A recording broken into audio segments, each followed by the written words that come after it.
Welcome to Middle Ground Media, where news is delivered without an agenda. In today's coverage, Biden and Netanyahu's upcoming call. President Joe Biden and Prime Minister Benjamin Netanyahu are set to discuss the recent Israeli strikes in Gaza that resulted in the deaths of 7 World Central Kitchen workers. This marks their first conversation since the incident, which Biden strongly criticized, stating Israel must do more to protect aid workers and civilians. Netanyahu expressed deep regret over the casualties, committing to prevent future tragedies.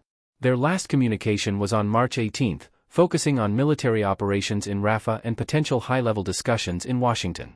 Amidst growing tensions and casualties in Gaza, this call underscores the urgency of addressing humanitarian and security concerns. Yellen's China visit. Treasury Secretary Janet Yellen's visit to China emphasizes discussions on economic overcapacity and market-oriented reforms. Arriving in Guangzhou, Yellen's meetings with Chinese officials aim to foster a balanced economic relationship, addressing concerns like China's industrial overcapacity affecting global markets. Her visit represents a critical diplomatic effort to enhance communication and address contentious economic issues amid global challenges.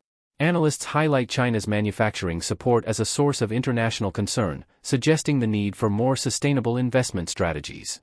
Yellen's engagement reflects the complex dynamics of U.S.-China economic relations, focusing on collaborative growth and fair competition. Tragic elephant attack in Zambia. A charging elephant in Zambia's Kafue National Park killed American tourist Gail Matson during her last big trip.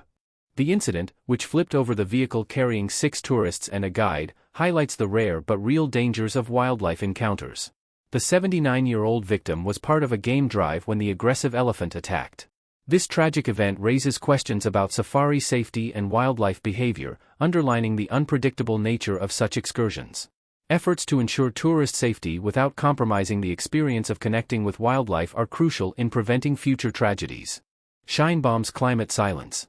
Claudia Sheinbaum, Mexico's presidential frontrunner and environmental scientist, remains largely silent on climate issues, reflecting President López Obrador's fossil fuel-centric policies. Despite her scientific background and contributions to climate change research, Sheinbaum's campaign avoids focusing on global warming, aligning with López Obrador's investment in Mexico's oil industry and skepticism towards renewable energy projects. This stance poses challenges to addressing Mexico's environmental crises, including water shortages and pollution, underscoring the political and economic dilemmas faced by leaders addressing long-term climate change impacts. Mercury contamination among Yanomami tribe. A report reveals widespread mercury contamination among the Yanomami tribe in Brazil's Amazon, attributing the pollution to illegal gold mining. With 84% of tested Yanomami showing harmful mercury levels, the health implications are severe, affecting neurological and developmental health. Despite international efforts to reduce mercury emissions, the persistence of illegal mining exacerbates the contamination, posing significant risks to indigenous communities and environmental health. This situation calls for urgent action to address illegal mining practices and protect vulnerable populations from hazardous exposure. Murder of Luc Fleurs. South African soccer star Luc Fleurs was killed in a hijacking incident in Johannesburg, highlighting the country's high crime rates. The 24-year-old Olympian's death adds to the thousands of victims of fatal hijackings in South Africa, one of the world's highest murder rate countries. Fleurs's murder underscores the urgent need for effective measures to combat crime and ensure public safety, drawing attention to the broader issue of violence and insecurity plaguing South African society. Militant attack in Iran. Suspected Sunni militants killed at least 11 Iranian security force members in Sistan Balochistan, signaling a significant challenge to Iran's military. The Jaish al-Adl group's attacks on Revolutionary Guard's headquarters in Chabahar and Rask demonstrate the persistent security threats in the region. These clashes underscore the volatile situation in areas bordering Afghanistan and Pakistan, where militants and drug traffickers frequently operate, highlighting Iran's ongoing struggle to maintain security and sovereignty amid internal and external pressures. Drone attacks on Myanmar's capital. Anti-junta groups in Myanmar claimed responsibility for drone attacks on military targets in Naypyidaw, marking a significant escalation in the conflict. The National Unity Government, NUG, stated the attacks aimed at military installations, though details and the extent of damage were not immediately clear. If confirmed, this operation represents a bold move against the military junta, challenging its authority and exposing vulnerabilities within the heart of its power base.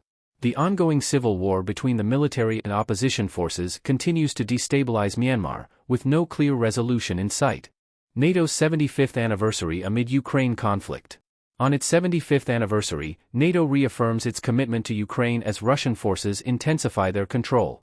The alliance contemplates providing long-term military support to Ukraine, facing ammunition shortages and a lowered conscription age. With NATO's expansion to include Sweden as its 32nd member, the alliance's unity and resolve are tested by ongoing conflicts and security challenges. The anniversary highlights NATO's evolution and the contemporary geopolitical landscape's complexities, emphasizing the need for sustained support and cooperation among member states to address current and future threats. Thank you for tuning into Middle Ground Media. Don't forget to like and subscribe for more unbiased news. Join us again tomorrow for your daily dose of truth and clarity.